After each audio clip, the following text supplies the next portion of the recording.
It's Monday, 29 January. Welcome to the President's Daily Brief. I'm Mike Baker, your eyes and ears on the world stage. Let's get briefed.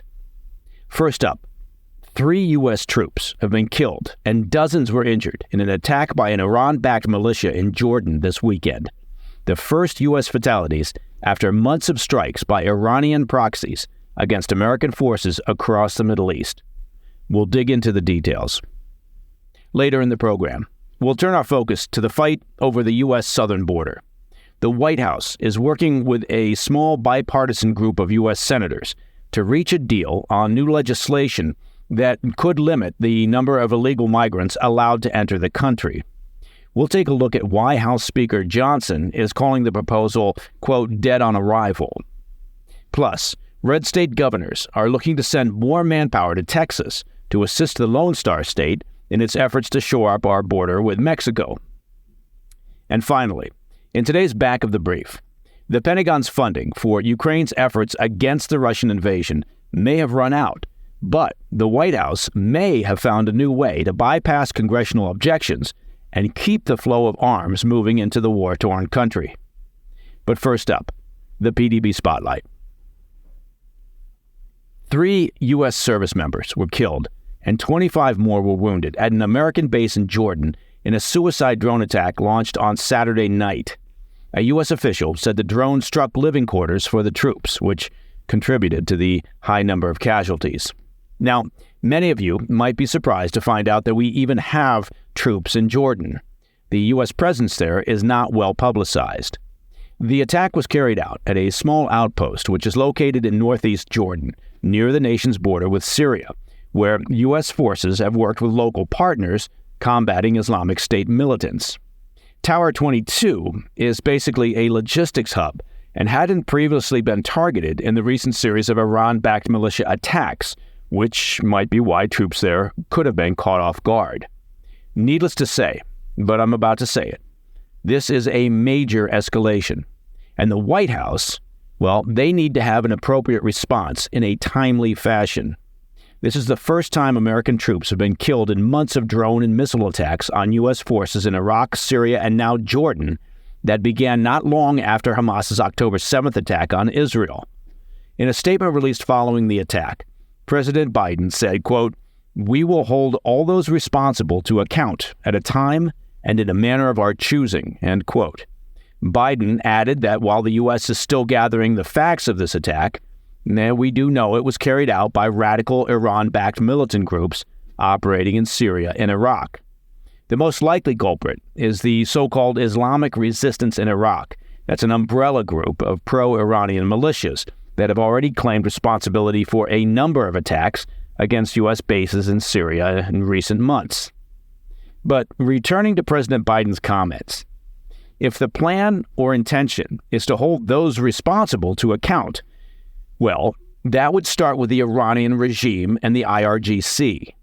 There is no doubt that the Pentagon has already provided the White House with a variety of target packages dealing directly with Iranian facilities and infrastructure.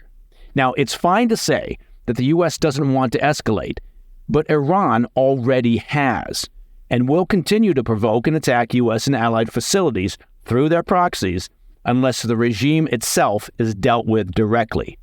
If the U.S. response here is to attack the Islamic resistance in Iraq or whichever proxy is deemed responsible for the killing of U.S. service members, now nothing will change, and the Iranian regime will continue undeterred.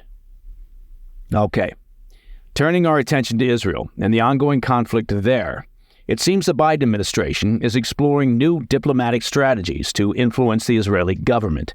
NBC News reports, citing multiple U.S. officials and a former official, that the White House is considering the use of arms sales as a means to pressure Prime Minister Netanyahu's government.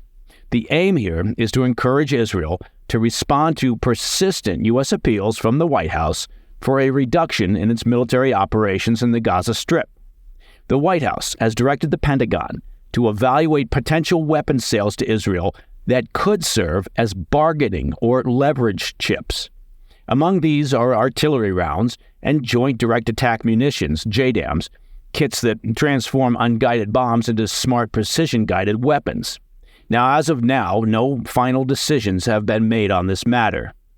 This development follows a recent phone call in which President Biden reportedly told Netanyahu that he's unwilling to back an extended conflict in Gaza, especially with the looming election in November.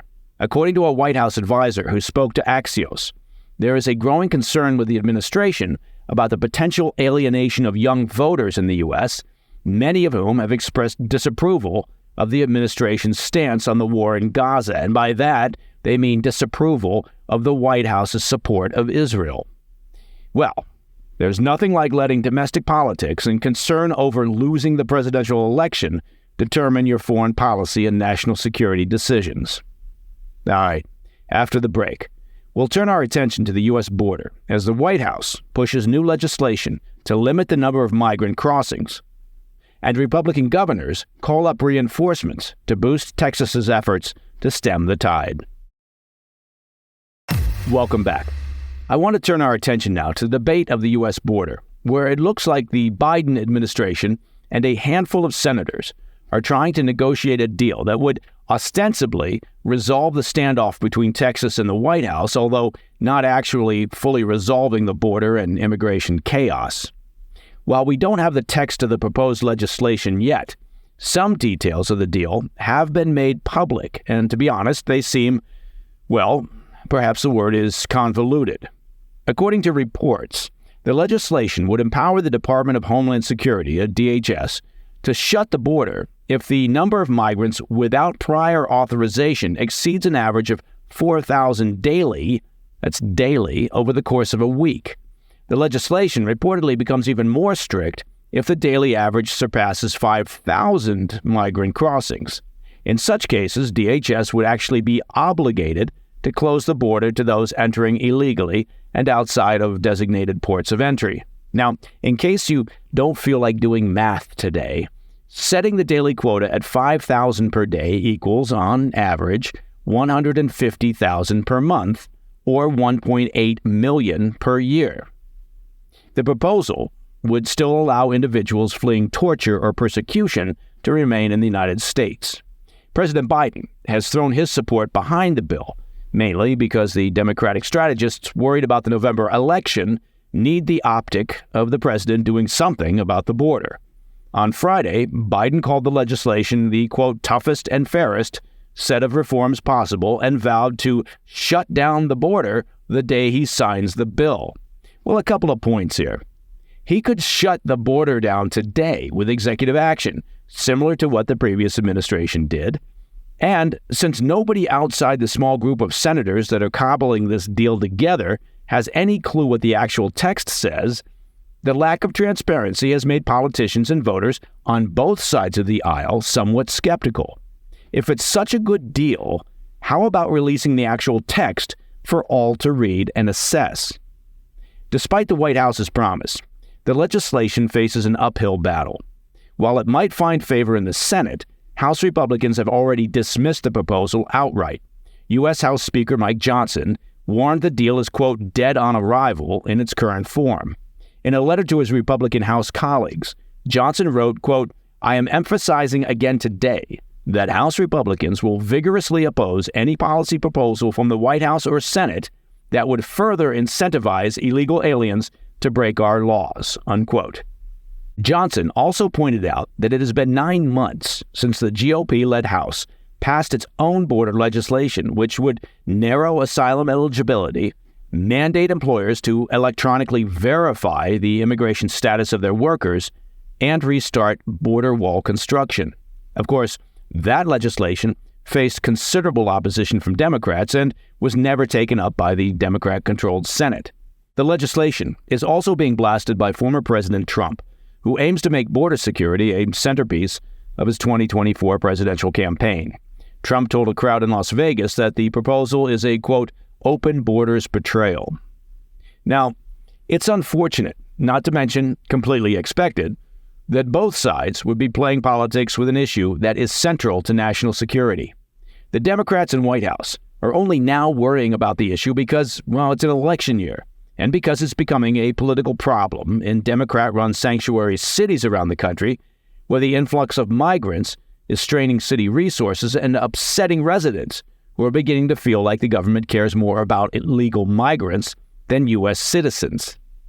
And Republicans are keen to keep the issue front and center through to the November election. The current deal being proposed by the small band of senators, well, it may be awful, or it may be okay with some problems that need fixing. The problem is we don't know, because they can't be bothered to release the text of the deal. The lack of transparency has created an uninformed feeding frenzy on both sides, in part leading the Speaker of the House to attempt to placate hard-right Republicans with his DOA comments on the possible deal. You would think that all parties, all sides, would be keen to work together to fix this problem and promote homeland security. But it's an election year, which only amplifies the hyperbole, the blame game, and the useless politics typically prevalent in Washington, D.C. Everybody in D.C.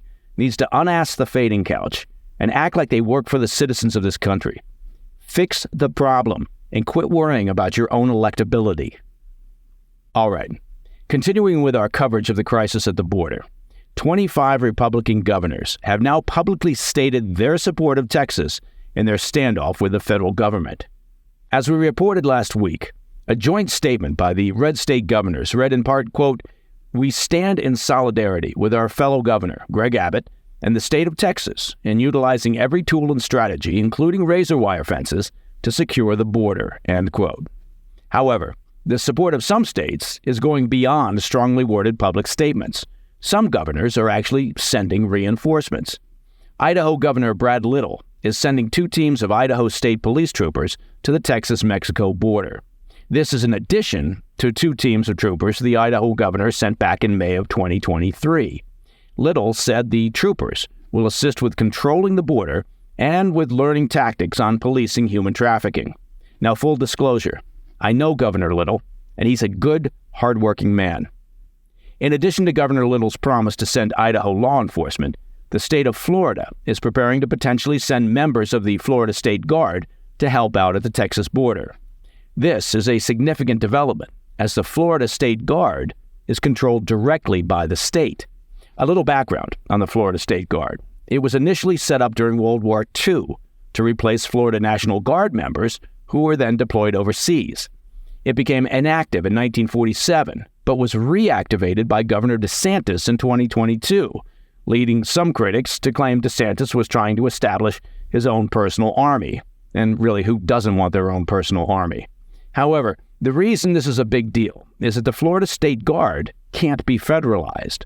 If Florida ultimately decides to send them to Texas, there's not much the White House can do about it, unlike the National Guard, which can be federalized. As of right now, Florida law only allows the State Guard to be deployed within Florida's borders. However, that could change very soon. There's currently a bill being considered in the Florida legislature that would allow the force to be deployed to other states based on mutual agreement. The legislation would also expand the governor's power to activate the State Guard during periods of civil unrest and, quote, at any other time deemed necessary and appropriate. Florida Governor Ron DeSantis appeared to support the idea. During a press conference on Friday, DeSantis told the media, quote, "If we need to stand up and ensure the sovereignty of the country, then we need to do that, so they can count on me to help the state of Florida," end quote. It's worth noting that a number of states already have presences at the southern border. Beginning last year, Arkansas, Virginia, the Dakotas, and others began sending state law enforcement and National Guardsmen to Texas in order to assist efforts to secure the border in the absence of federal action. All right. With U.S. funding having run out, it looks like the White House is finding new ways to keep the flow of arms moving into Ukraine and bypassing congressional objections. I'll have the details in tonight's Back of the Brief. I'll be right back.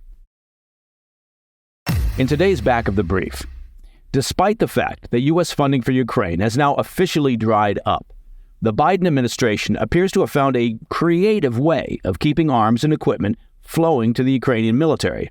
And that road leads to the nation of Greece, Elada, as they say in Elleniki. This week, the United States announced a significant step in bolstering Greece's military capabilities, with Secretary of State Antony Blinken writing a letter to Prime Minister Kyriakos Mitsotakis of its intention to sell up to 40 F-35 jets to Greece. That's a sale worth around $8.6 billion, give or take a few hundred million.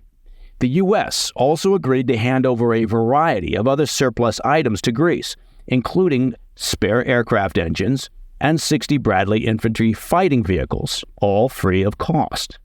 Now, in addition to the announcement of this military cooperation, there's another notable section of Blinken's letter. Blinken wrote that the U.S., quote, continues to be interested in the defense capabilities that Greece could transfer or sell to Ukraine. If these capabilities are of interest to Ukraine and pending an assessment of their status and value by the U.S. government, we can explore opportunities for possible additional foreign armed forces financing of up to $200 million for Greece, end quote. In other words, the U.S. is willing to pay Greece for any arms and equipment that the nation may transfer to Ukraine. While this would all require congressional approval, it technically would appear as military aid to Greece, sidestepping any legislative resistance to direct funding for Ukraine. According to reports, Greece is taking Blinken up on his offer, with plans to offload outdated military systems no longer in active service within the Greek military.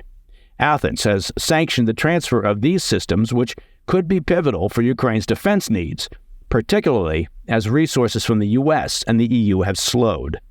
As of now, there's been no public disclosure detailing the exact equipment that Greece will provide. However, it's worth noting that the Greek arsenal includes Soviet-era air defense systems, which could significantly aid the Ukrainian military in its ongoing conflict. And that, my friends, is the President's Daily Brief for Monday, 29 January. If you have any questions or comments, please reach out to me at pdb@thefirsttv.com. I'm Mike Baker, and I'll be back later today with the PDB Afternoon Bulletin. Until then, stay informed, stay safe, stay cool.